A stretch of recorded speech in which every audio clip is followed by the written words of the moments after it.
Hello, my name is Elias Ramon. This is part 3 of my service learning project. I'm going to try to talk quick because, I don't know, 5 minutes, 30 seconds is not enough time for this. I've tried multiple times, but here we go. The first event I attended was supporting blended and divorced families by Dr. Sarah Cosley. Dr. Cosley is a social worker who works with divorced families and helps them through their situations. Her lecture, I didn't really enjoy it. I didn't think it was that good. She wasn't really the best speaker. She didn't engage anybody, and I was kind of bored, is what I'm trying to say. The lecture was kind of hard to follow. She just threw a lot of information at once and was hard to keep up with it. But yeah, her main topic was about divorce and how hard and stressful it is. And I know this from personal issues. Growing up, my parents were going through a divorce. I remember as a child how hard it was for me, how stressful it was, just being in that toxic environment, always arguing, and like it was bad, like stuff being thrown around the house, holes in the wall, like very stressful for me. I remember like running up to my room, locking myself in my room because how scared I was, turning the volume all the way up, trying not to hear anything going on. But yeah, her lecture made me think about what we learned in my class, stress appraisal, specifically week 11, slide 4. Stress appraisal is how a person interprets a situation, whether they see it as a threat or a challenge. An example would be a child appraises a new step-parent as a threat to their relationship to their biological parent, or a parent viewing co-parenting as a burden or a chore rather than something they can manage. The biggest takeaway that I got from her presentation was that divorce, if it's going to happen, it's going to happen. You can't control it.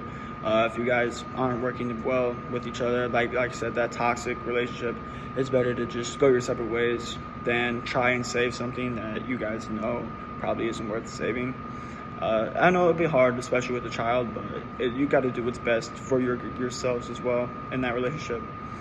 The second event I attended was Psychology and Faith to Support Families by Pastor Aaron Hauser. This event was definitely better. I enjoyed it more. Pastor Hauser was more engaging in the group. Just his lecture was just more enjoyable. Some key points from his lecture were the importance of combining faith and psychological tools to support people going through mental health challenges. Mental health challenges are a big issue. It's a hard thing to tackle. Mental health is really big. If you're going through mental health problems, life is going to be harder than it already needs to be because life is already hard. You know what I mean? But yeah, the major point that he made in his lecture was about community and connection, how they play a huge role in mental and emotional health. This connected to what we learned week 11, slide 25, about social support. Social support is about how having people you can rely on reduce stress and improve mental well-being. Pastor Hauser explained how even simple acts of just listening to someone or just being in their presence can make them feel less alone in their struggles. That just goes on to mental health, how serious it is, you know?